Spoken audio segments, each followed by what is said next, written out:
Hey everyone, welcome to episode 2 of the ConstructionDorkcast. In this episode, the dorks order up another round, invite in some friends, and talk about LOD. We hope you all enjoy. If you have a topic you'd like to discuss, please fill out the form on ConstructionDorks.com and we'll add it to our list of future episodes. Thanks for listening.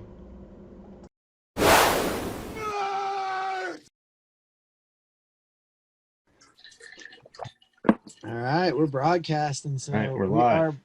We're live, but we're behind the scenes still. We'll let them roll in so we can talk a little bit while they roll on in. Yo, Trent, I didn't even say it's a nice new setup you got. You like that? You know, I felt like I stepped on myself last time, so I had to step it up a little bit.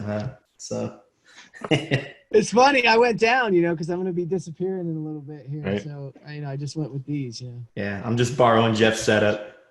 All right. We gotta be professionals now. Right. Yeah, you got to at least look professional. Come on, man. That's right. Oh, there's too many things, all that right now. I think I've been using the same little webcam with its little microphone the whole time I've been doing these, and I love it, man, because I don't have the stuff in my ears. But I have no idea how I sound because I never watch these things when we're done. You sound pretty good, John. Yeah, you sound good. Yeah. I edit out your voice anyway. Yeah. We're immune to it, right? I will tell you, Jonathan, you are going to have to listen to yourself at some point because it becomes a very interesting feedback loop. And the first few times I couldn't get through 5 minutes of it, man. Yeah, it's tough for me. Have you guys ever spoken in front of a group and noticed your hands go everywhere? And then you're looking at it, it's like, okay, next time I'm going to grab onto something. So why am I doing that? Right. Or you get the T-Rex arms, the elbows into the sides. Come on, we got to throw it out there. What do I do with my here hands? we go. What do I do with my hands? Oh, and that is why it is the Construction Dorks. Yes, exactly. All right, we do have a few people rolling in, although we're a little short, which is probably my fault today because we had a little issue with the link going out. So it's going to now become a we are broadcasting this later. So without further ado, this is Construction Dorks round 2. You down with LOD? Yeah, you know me. So that's right. It's a dorkathon. You can all laugh at that one. We got to be dorky. But Travis Voss and I will be playing an interesting role today. So I'm going to be dipping back into the back as soon as I do the intros for everybody. And we're just going to be sitting back in the back because this is all about the group that can talk about it the most. So I'm really excited to be a part of this discussion and the continued discussions. I have missed everything that happens in the back of the house at our favorite events. So without further ado, Travis, why don't you take it away? Tell us what you're drinking today. Yeah, so today I got you're going to make sure it shows up here. It's J. Henry. It's bourbon that's actually distilled in Dane, Wisconsin. So it's pretty local to me, close enough. Shout out to Jake out there. Jake knows what I'm talking about. It's a real good one. So I recommend if you see it, pick it up. So cheers. Cheers to it. Well, enjoy it in the background. Another Construction Dork regular, Jonathan Marsh. What are you joining? Where are you joining us from? What are you drinking today? I got the Voodoo Love Child from my buddy Matt down the street who owns Voodoo Brewing. And really cool dude. He's living the homesteader lifestyle out there in the middle of nowhere, but he makes some awesome beers. And the Voodoo Love Child is like 9.2% alcohol. So you can have one or two before you start being silly. But man, I'll tell you what, for those high gravity beers, this guy does an awesome job of it. He's as local as you can get. And when I was a plumber, I helped him build his brewery. So I feel connected to this beer. Oh, that's cool, man. We very rarely have those kind of connections. That's awesome. So, Mr. Trent Lindback, tell us what you got today and all your new wonderful setup. Yeah, you noticed that first off, but it's called King Reaper. So we'll pull it up. Gotta love the can artwork that people are going with these days. They're getting quite extravagant. So this is a double dry hopped IPA from 18th Street Brewery in Hammond, Indiana. It's kind of heading in your direction, Travis. So Northwest Indiana, close to Chicago. Awesome. And it is pretty tasty. I will tell you I that. like it. So, Well, I'm going to have a little trouble here because I got to introduce what we're going to refer to as experts. And I'm going to talk about Miles Martin, of all people. I'm just kidding with you, Miles. How you doing, man? It is awesome to have. So we're going to be bringing you guests because the Dorks is an open platform, right? This is open API here. So Miles, where are you joining us from? Tell us a little bit about you since the folks probably don't know who you are. First, I want to show what I'm drinking. I'm being sponsored by Procore, and I'm drinking New Orleans tap water out of here as I hydrate myself to catch up from past days. Right, I'm an architect based out of New Orleans. I own a principal of a small firm here where we focus heavily on BIM. We also do a lot of laser scanning and scan to BIM work. I've been at it since 2003, so happy to join the call. Well, I've had many a night with Miles, so I'm sure that Procore water is needed. Remember, the show is brought to you by ESUB. I'm just kidding. I had the ESUB. You had that on there. Cliff Reagan. Cliff, where are you joining us from? Thanks for coming on today. Yeah, I'm actually on vacation, so I'm sitting in my driveway in my camper, and so nothing too special about that, but get some peace and quiet out at least.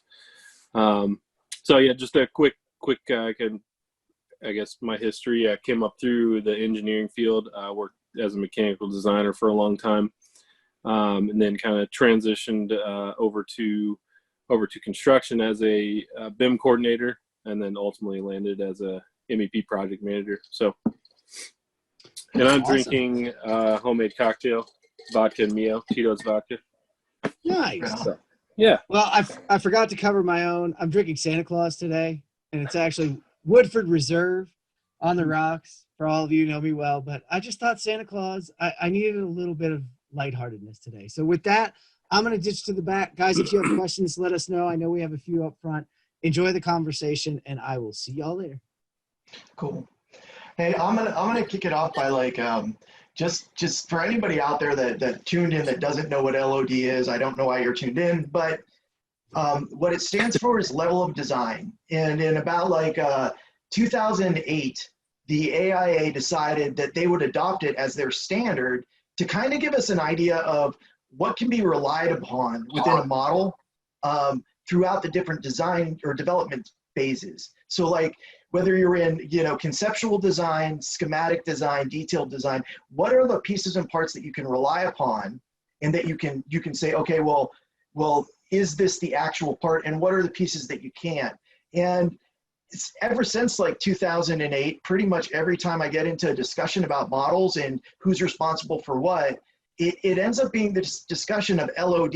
And LOD was originally, I think it would, and Miles, please correct me right after I'm done talking, because I think you're better educated. I think originally it was LOD 100, 200, 300, 400, and 500.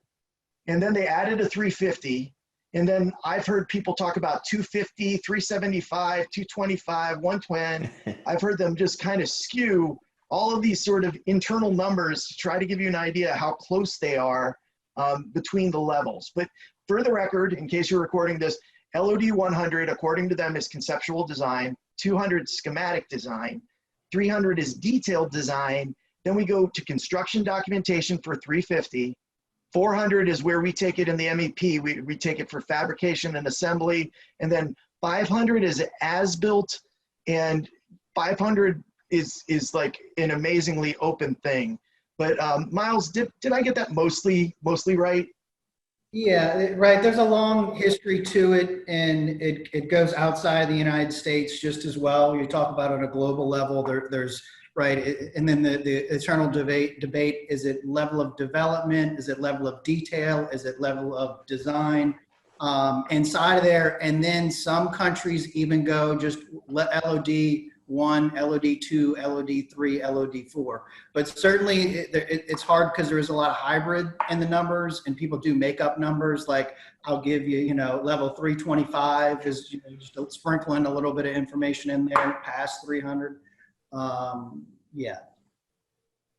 So, Miles, sticking with you, like how do you end up using it? Because you said you do a lot of scan to reality. You're doing the reality capture to solid modeling. Where do you end up sitting with a lot of that?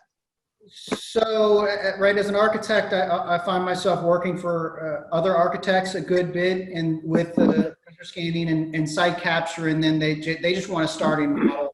They don't have all the resources or manpower or care to. So in order to do that, first we need to get to a proposal of their expectations of the Revit model as a deliverable. Well, how enhanced do you want this model to be? Because the higher the LOD of this model, the more it's going to cost, because the more man hours you need to create it, and also can affect the scanner type inside of it.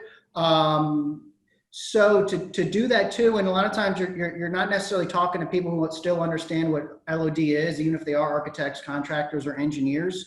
I find it's very helpful to use visual to show at what level. In New Orleans, we have a lot of historic buildings, so a lot of our things do need to be highly level detailed. And to mention a company that does a great job of visualizing, identifying scope is a company called Plannerly. Plannerly, formerly known as LOD Planner, has a very nice online web format program that intuitively has you fill out a LOD, kind of think of it as a matrix, where you select the items that you're going to model, and then you set at what level that they're going to be modeled to, the LOD number, and then they visually show by graphics, well, what does that even mean? So on the fly, you can turn up LOD on elements, and as you press the plus button, it jumps that next level, and it amplifies that representation of a model to reflect more information.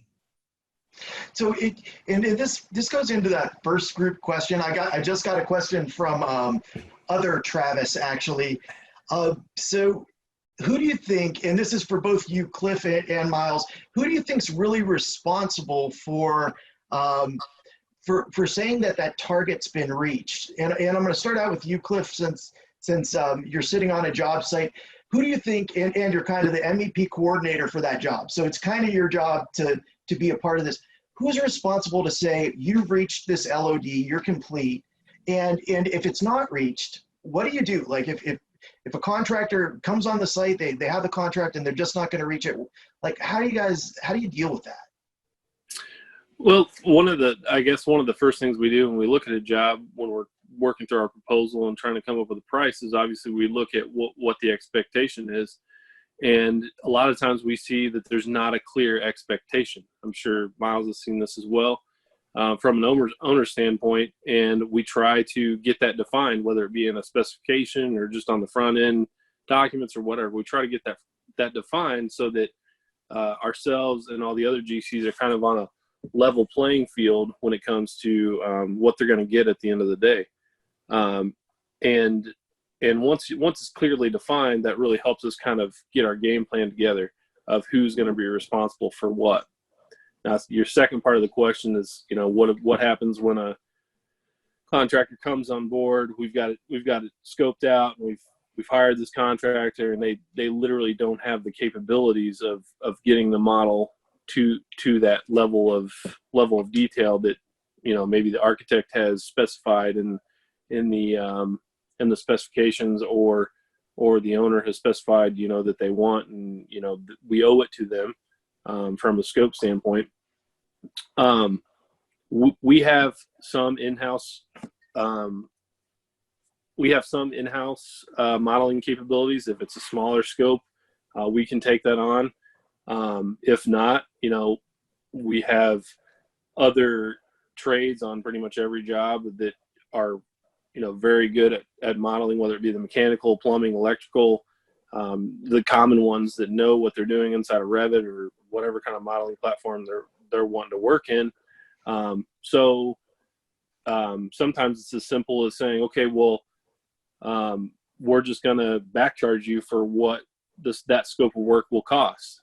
You're more than welcome to go out and buy it yourself, but this is an owner requirement that we're pushing on down to you, and has to get accomplished. So, I mean, usually when you go down that back charge route, they look for their own route of getting it done. And unfortunately, that's what you have to do sometimes. So. Hey, Trent, have you ever modeled for somebody else and really just like took them up to that level? Because I know I did when I worked as mechanical. We've like other mechanical contractors, like maybe if we took on the entire mechanical scope, and we're not a sheet metal shop, but we sub out the sheet metal and it might be part of our scope. So we're ultimately responsible for what they're producing. So, I mean, it becomes a vested interest for us for them to get to that level. And if they can't get there, we'll help them get there. And we've done that before too. And really it's not just to deliver it to the owner. I mean, as a heavy fabricator, we're completely interested in the rest of the trades being at that level. I mean, we actually really like when the owner sees like an LOD 400 plus up front and it's agreed upon. And, we want the other trades to be pushed to that level, because that only helps us increase our fabrication percentage of being accurate out in the field. So, because ultimately, if you have other trades that aren't getting to that 400 plus level, then it's only going to diminish your success percentage with your fabrication.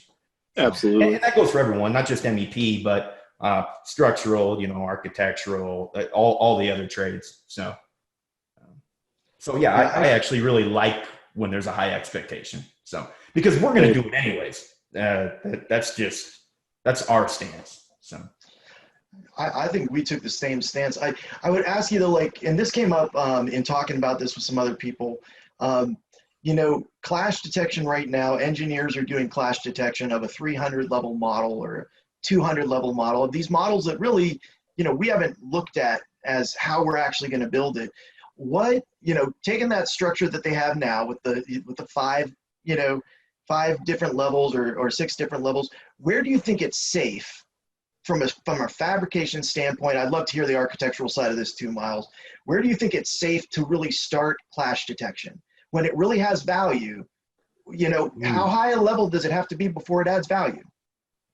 I'd be interested to hear what Cliff has to say here, actually. Go for it, man. So coming from the design side, that's where I started. So we did it, I tried to push a lot of this when I was over there, and unfortunately it didn't gain a whole lot of traction always. But when it did, it was found valuable.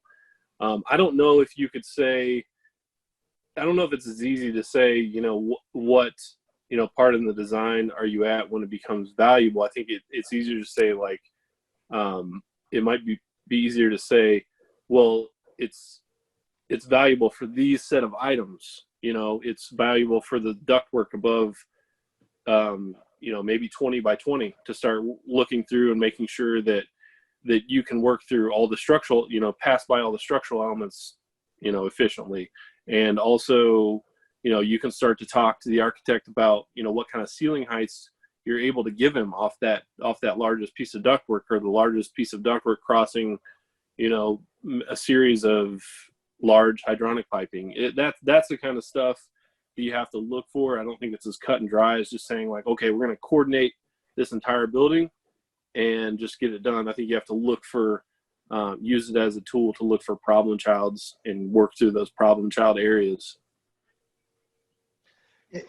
Miles, with like the special architectural elements, how does that like weigh into this? Because like, especially bulkheads and where windows are coming in, those are all sort of things that I never see on the early models, but that catch me a lot at that later stage where I'm trying to get the stuff to actually fit in. Where would you want people to start doing clash at the level where we're like, hey, we're going to try to get a model that's ready to build? Is that before or after the contractor, or where you look for that? Yeah, I mean, so that's a tough question. It's a tough question because, right, as we all kind of talk about and fret about, change is continual in our process now. And it used to be where we get to construction documents, that means everything was locked down and there was no more change that was going to happen. And you contract get handled a full set of construction documents that should be largely vetted for that issues. Now we kind of look at milestones, right, of development of items, and the bigger items, right, we want to coordinate first, right? We want to make sure first that the structure and the architectural skin are meshing, and then we're starting to look at our big MEP items and how they're integrated. And kind of looking to thinking about more about your initial question on how do you verify if something's been modeled properly, or how are you tracking it, right? But the saying that goes, what can't be measured can't be improved upon. If we're not actively tracking what elements are at what LOD, then how do we know if we're prematurely flashing something to get something else? Right. So as an author of a Revit model and working with consultants that are giving me Revit models, we use a free add-in inside of Revit. It's called LOD Manager. And what LOD Manager doing is, all it is doing is it's adding a data meta field, 2 data meta fields into your model. And it says target LOD and current LOD. So now that's a schedule piece of data that we can put in our MEP equipment schedules, our door schedules, our window schedules, and any kind of special elements. And we could say, listen, we agreed upon our BIM execution plan that we're going to model this to the LOD 300. Currently, you hit this milestone, you submitted your documents, but in your schedule, this equipment's only shown to be at a level 100. Well, if it's at a level 100, does that mean because the confirmation of the equipment isn't complete, so we should hold off on our tolerances for clash, or do you need to update your model to that 300? Or can we just go as is, right? So it's always right, seems to come back to communication and expectations. If we're not communicating, we're just hitting the send button and throwing the model to the other person and saying good luck with that. They're gonna have that dumpster fire on their hands.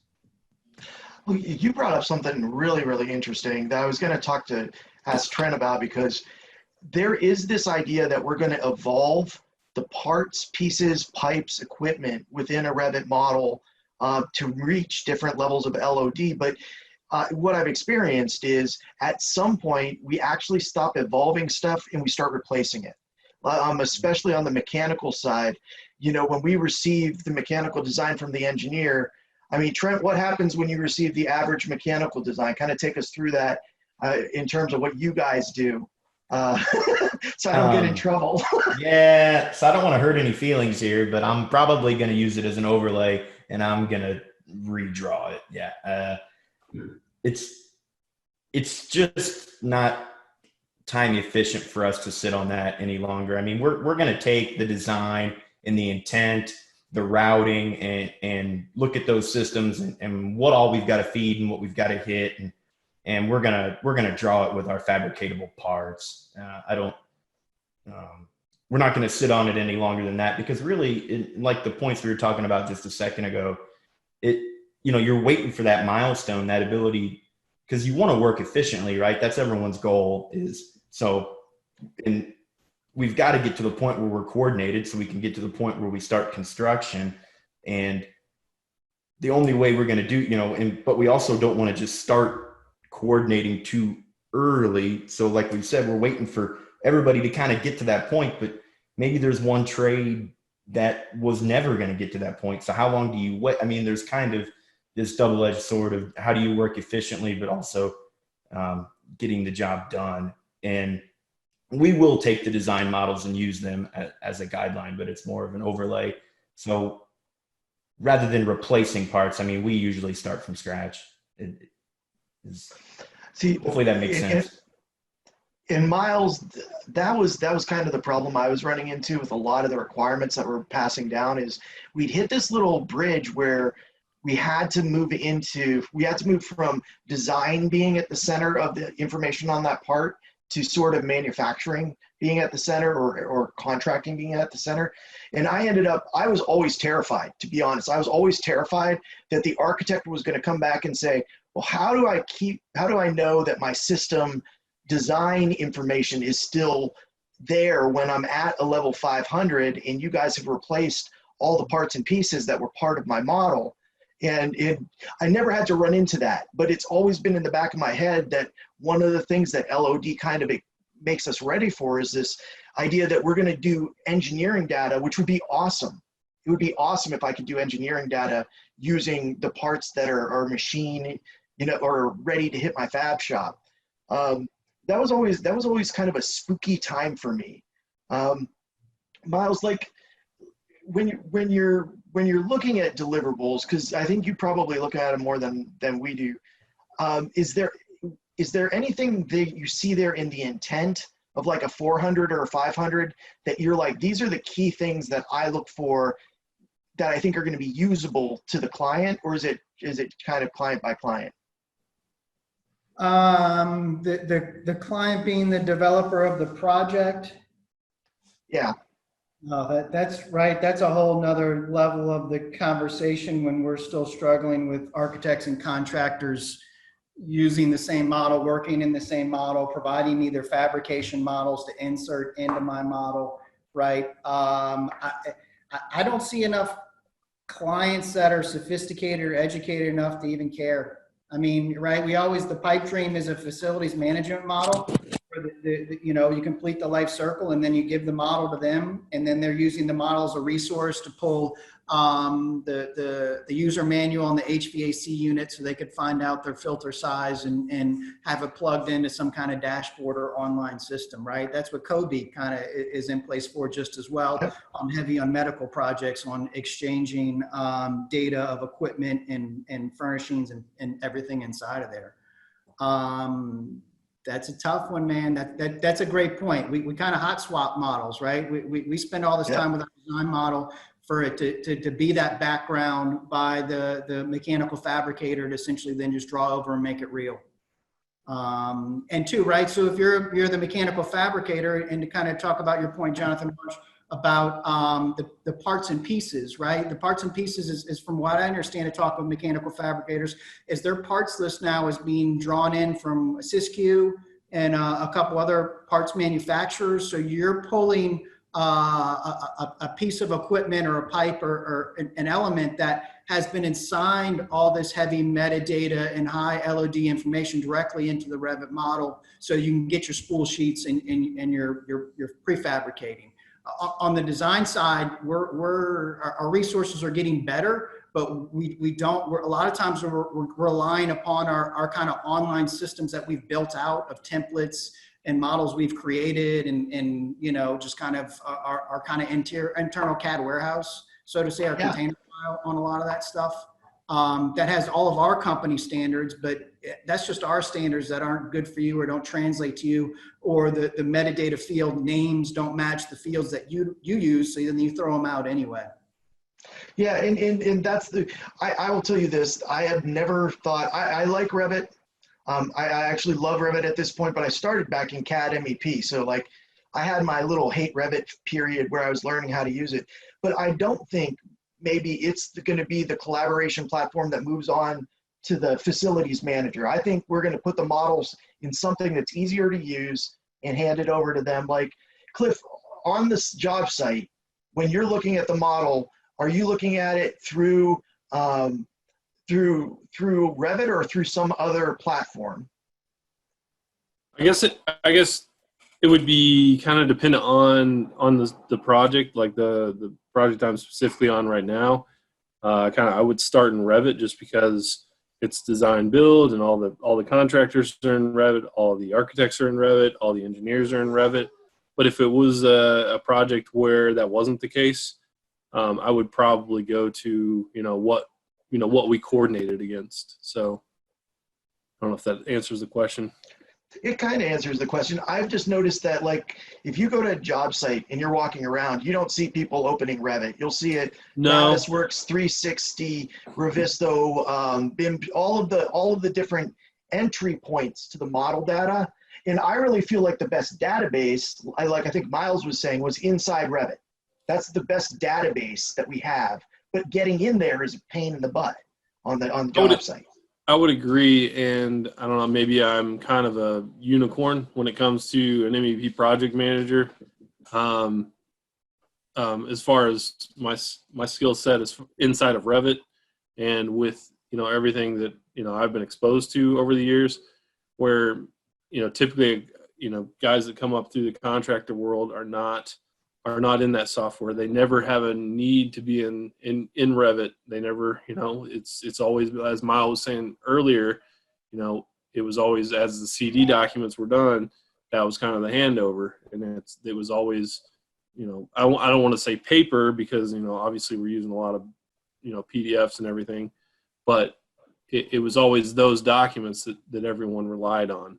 That is not my first place that I go specific. That's just me. I go to the models and I go to Revit. I think we just need to see that kind of change. We need to see more people doing that. And until we do, it's going to be a struggle. Yeah, and we had a pretty interesting talk before the show about people expecting to get sort of analog deliverables at the end of the job, and how, if you have an LOD and you've worked up to 500 and you try to make analog drawings out of that, the chances of you succeeding is like zero. And when you ask the VDC guy who's just spent the last year of his life making $1 million model, he like wants to just jump off a cliff, because you're asking him to turn all of his beautiful metadata into nothing, so that you can do some requirement. So have you guys are actually doing this, Trent and Miles and Cliff. I'm sure you've encountered that. Have you guys found any strategy that you take with these people that are like, hey, we want drawings, and that has been successful, or that you think is worth trying? So I can speak to that a little bit. Ultimately, what they're looking for is to hand over a set of drawings to facilities guys that, they're old school facilities guys that they're used to looking at drawings. And what those guys want to know is where that piping, it doesn't have to be exact. They don't want, Trent's drawings on how the piping was actually fabricated. They want drawings on a general vicinity on where that piping is located. And they want to know very quickly where that unit is, that whether it's a unit heater or VAV or, whatever it is, whatever maintenance item they have to go and find, that's the big thing for them. So at the end of the day, what we found when we see those requirements of, put this back into analog format, it really isn't so much, there's not really much heartache on giving them, kind of drawings that depict our coordination, as long as those drawings are accurate as far, in terms of where that unit's located, what ceiling tiles they have to take out, what corridor it might be in, and that kind of thing, so that they can, that they can let end users know ahead of time, hey, we're going to be in your office on Tuesday to take down some ceiling tiles, or, that's the sort of thing that they really need to know. So at the end of the day, the drawings that you hand them, as long as they can do that task, there's not really too much heartache. What they don't want is, that level 500 detail shop drawings, and they don't get the overall plan of the whole floor that lets them really do their job. Yeah. Hey, Trent, how about you? How have you sort of tried to get around the conundrum of analog drawings after a long coordination process? Yeah, I mean, so the ultimate goal is to figure that out. But I mean, at the end of the day, I'm beholden to Cliff and what the expectation is in the process. So that's still a deliverable that we provide, and I don't think there's too much heartache there. I think, I would love to figure out a better way, because but I guess to Cliff's credit, what he's saying is they just don't see it like we do. I mean, when we're looking at that model, we see all of this massive data and this beautiful illustrated picture, and when they look at it, they just see headache. So it's kind of the other, whereas when I look at a drawing, it might be my headache, but the model's a headache to them. So so that one's not so frustrating. The frustrating thing was, I've worked with engineers before that we've worked in tandem, like on a design build. And so we're working out of the same model, and we're drawing it for fabrication, and they're reviewing the model. But then they come to you and say, like, hey, do you have a symbol legend that we can use for your drawing? And, so you have to explain to them, like, well, our fab parts aren't symbols. Like, you can tag it exactly what it is. You don't need a symbol legend. Yeah. So I just think as an industry, we're not every player's there yet. So, but at the end of the day, if the customer's buying the building, I mean, it's kind of on us to give them what they're asking for at the onset of the project. So. Miles, have you ran into it at all, or you feel like Yeah, this isn't a well, big deal from an architectural standpoint? the hard part is contractual obligations. None of our contracts are set up to deliver a model to the owner in 95% of the scenarios, Yeah. right? So if we don't have to give them the model and the model's turned into a hot mess because the architect hasn't been keeping up with RFIs and because the contractor hasn't been documenting as-built information, and then that as-built information isn't getting updated into the 3D model, we largely don't have a great model to give them anyway. And then if you gave them this beautiful 500 LOD Revit model that's a gig in size, and then how do they open it or what they do with it?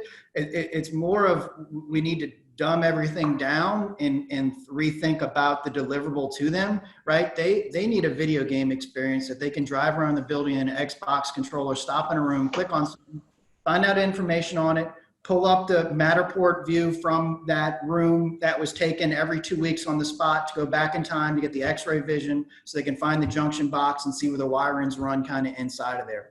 Our information, right, the unicorn model of everything kind of coming together and having all that, we're still not there because we're still trying to figure out everything in between on there. You would think we would be doing a better job right now. I always like to cite they built the Chrysler building, right, in under a year. This was before computers. This was before cell phones. This was before we could do things like this, right? There weren't 3D models. Right? We're having more problems now with more technology that should enable us to do a better job and know how much a job costs and how long it's going to take to get built. And we still can't do that. Hey guys, I just want to pop in one real quick. I was just having a conversation with Jeff here, and it blows me away that we talk, I'm new to this, so, we talk a lot in the MVP world about how we oftentimes can't and don't use what is given to us. We have to do our job like Trent says and do our thing, but then you guys turn around and really can't use what we do too. It's just kind of a little bit of a madness to me that we have all these kind of gates that we have to go through to actually deliver the project. So I just wanted to comment that, let you guys keep your talking going. So I guess the real question is what's lacking to get, I don't think it's the skill set of all the individual players in the game that's lacking. Is it up to somebody to develop whatever that technology is that allows the end user to utilize what's going to allow that connection to happen? And I'm asking, so, and anyone can weigh in. Well, come on, like Miles, you sounded like you had seen most of that stuff. I can tell you right now, I have an iPad on a job site every once in a while, and I have that video game experience. So like the tech's there, the models are where you can video game them, AR them, put them in place. It's just what I'm with you, Trent. What do you guys think that piece is? Oh, and we have a pretty important question from the audience. Cliff, what's the name of your dog?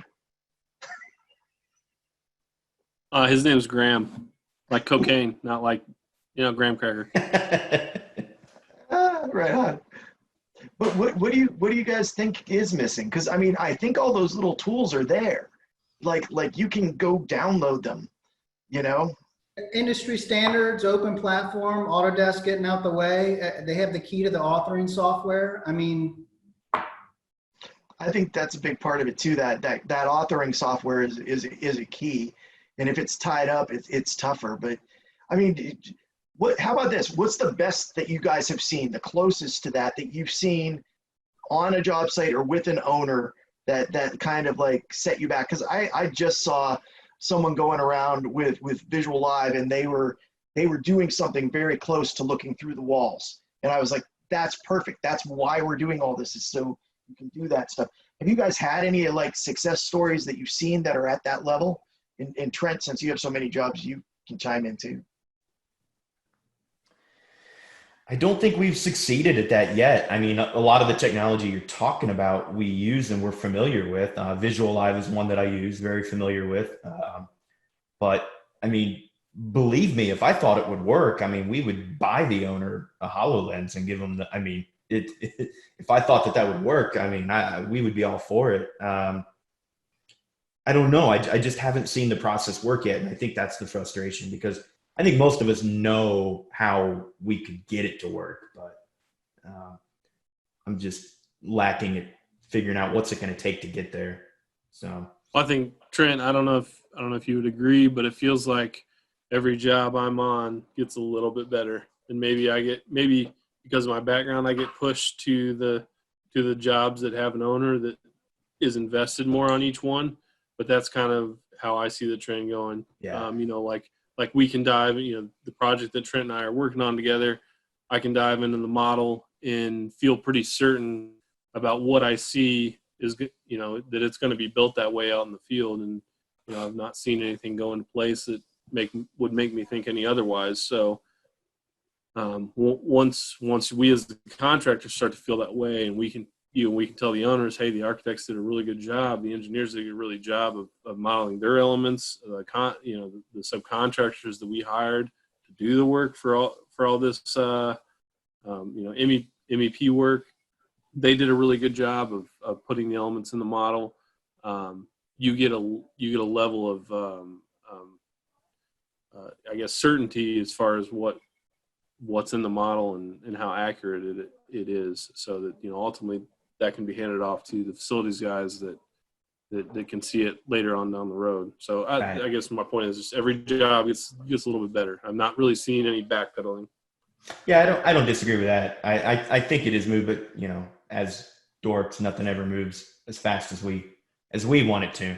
But I kind of threw the question out there of what I thought, if anyone had any ideas. I know some of my nighttime ideas were, AutoCAD makes one, Navisworks makes one, like a light, like that Freedom version of, like, what about a Revit Freedom, like a read-only because the drawings are all there. I mean, if we turn over a confederated Revit model with everything linked together, I mean, what, you can sheet whatever drawing you want. I think if we just make it protected to where they can't alter the as-built, or maybe they can't. I don't know.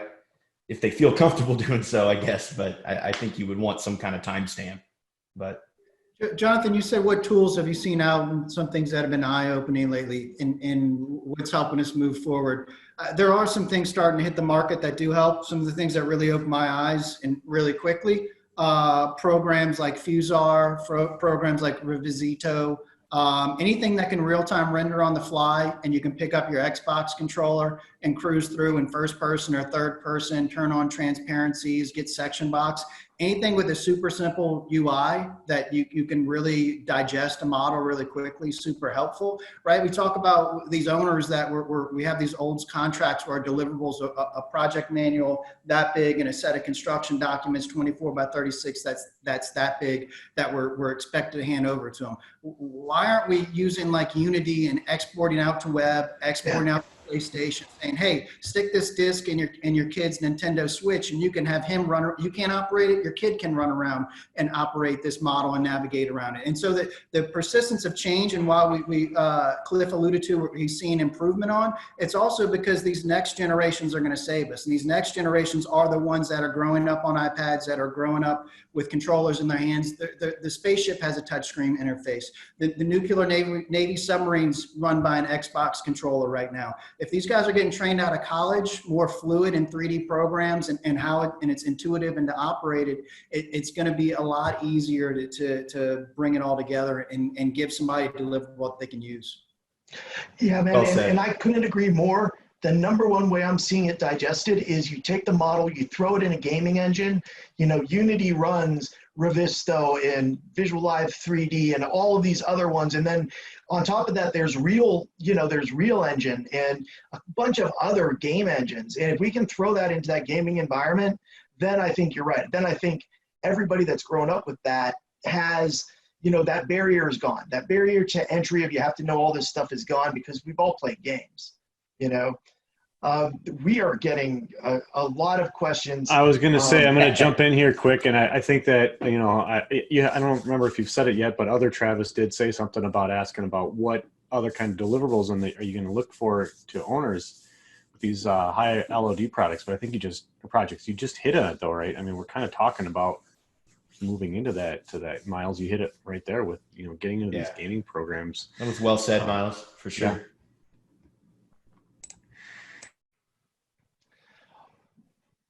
Oh, so Miles, there's one more question for you that's a little bit tricky. So you get to decide how you want to answer this one. Um, what do you think specifically AutoCAD is not doing that could be helpful? Like they put out the Forge platform and it's allowing a lot of integration. Do you see anything where they could step it up and it would make a dramatic difference to what you're looking at?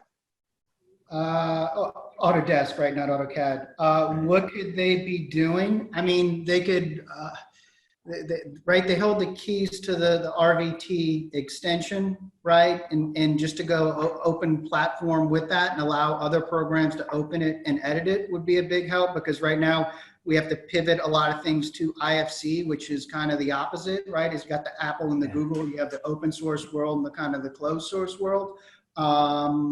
Where it's interesting to study what EU's doing, right? Where with their BIM mandate and the levels that they're forcing upon, and IFC's the backbone to that. So you're also seeing a lot of free programs being spit out for IFCs between viewers and editors and readers and all these.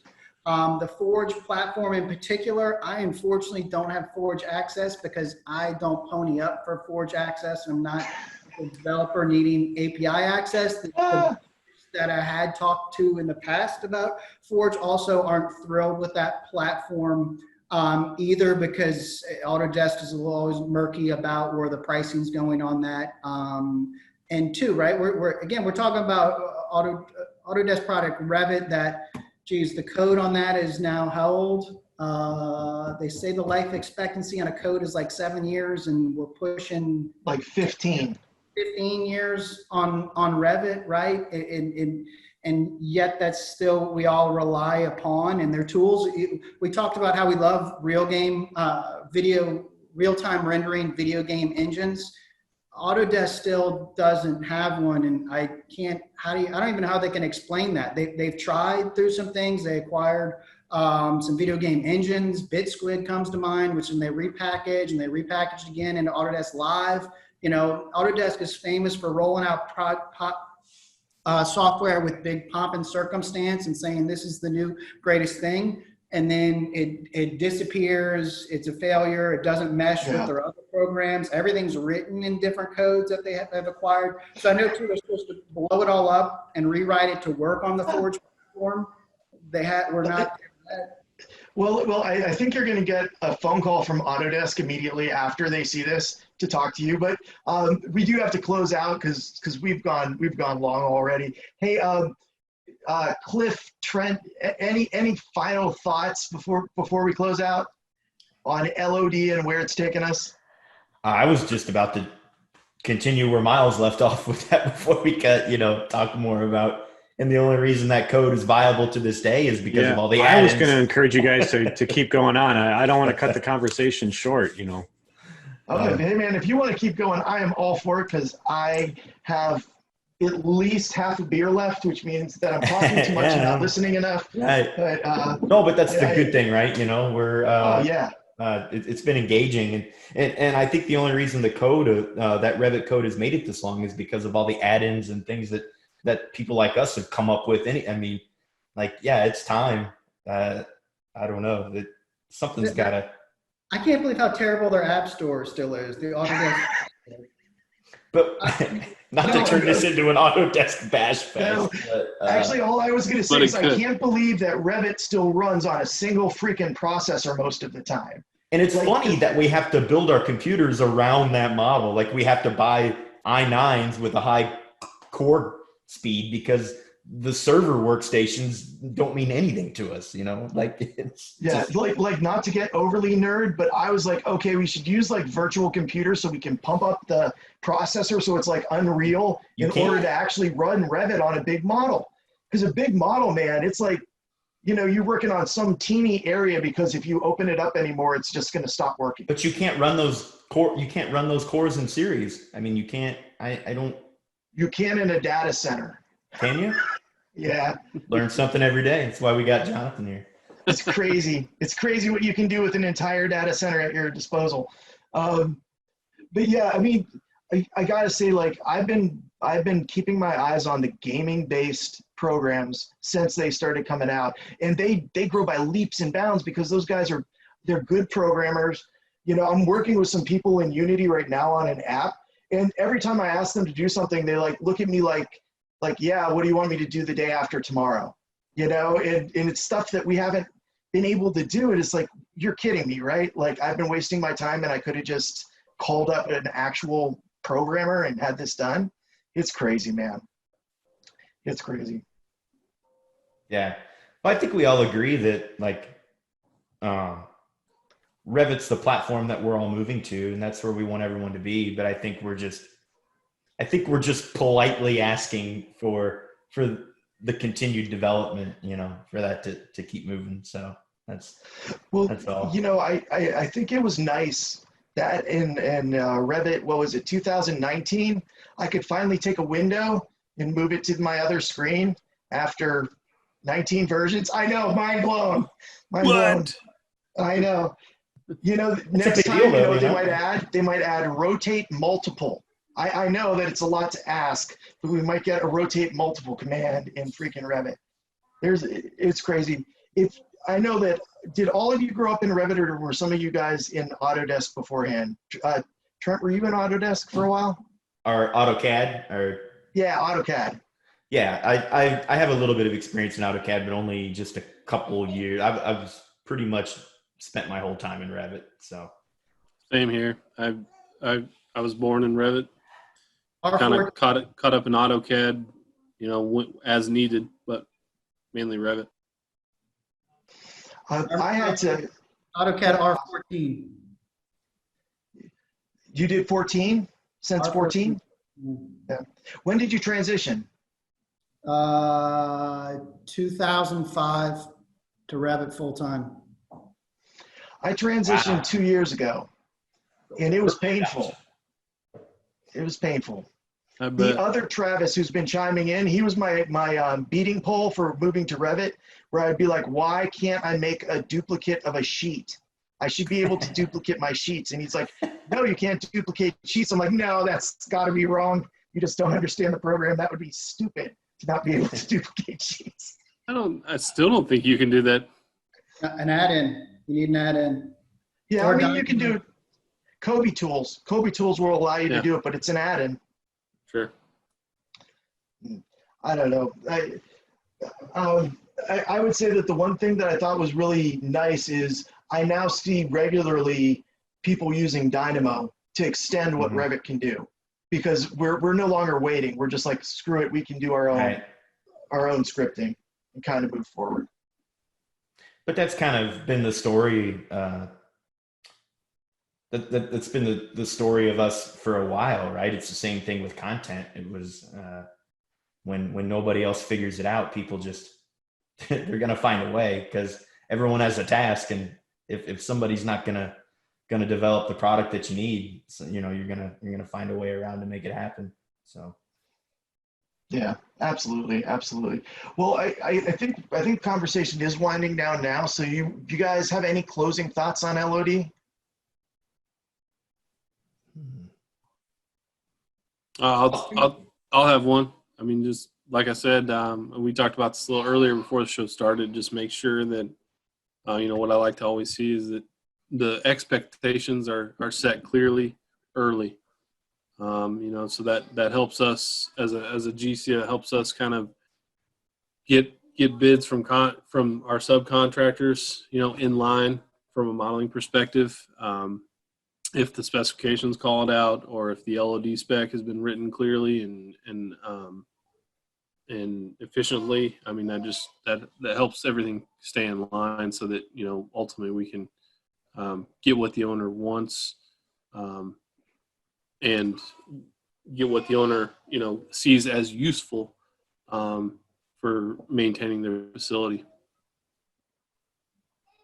Yeah. Miles, you got anything? Yeah, AEC or AE, architects, engineers, right? Design side. Number one, you should be using a BIM execution plan. Number two, LOD should be a reference section in that BIM execution plan, so at least you're having the conversation and you're assigning levels, so you know what model you can expect to receive from everybody in your group. I would add this. I think that the LOD system is a good system, but you talked about Revit as a platform not really reaching it because and in my mind that's because we can't evolve elements. I would hope if anybody at Autodesk, we've been picking on them, would like some constructive criticism on their product. I'd really love to see you be able to evolve items a little bit better. Allow us to take an item and keep it and evolve it to it has better capabilities rather than having to trash it because it's just not capable of doing the tasks we want.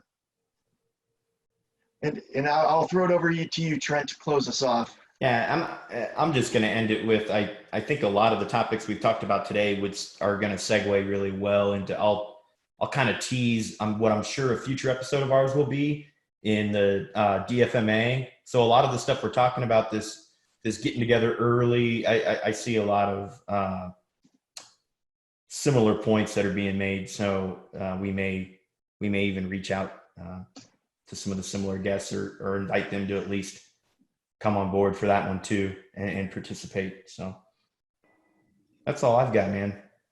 Well, right on, man. So this has been episode 2 of the Construction Dorks podcast, and look for us to be doing this again soon. And Miles and Cliff, man, it was awesome to have a conversation with you. Thanks, guys. Really good. Thanks for having me. Really great conversation, guys. We wanted to let everybody know that this is going to be our new time. I know we probably messed a few people up, but we needed to make this a little bit later and not on Mondays. Having drinks this early on a Monday was starting to mess a few people up. So this is the new time. We're going to have an episode about every 2 weeks. We're still taking input on ideas and guests. To our first 2 guests outside of the Dorks, Miles and Cliff, thank you so much. You guys were awesome. We'll get this thing recorded and we'll get it out to you, to all the Dorks. Keep geeking out, keep having a good time out there, and we'll see you in a couple of weeks. Thanks, everybody. Yeah, thanks. It was a great conversation. Thanks, everyone. Thank you very much. All right.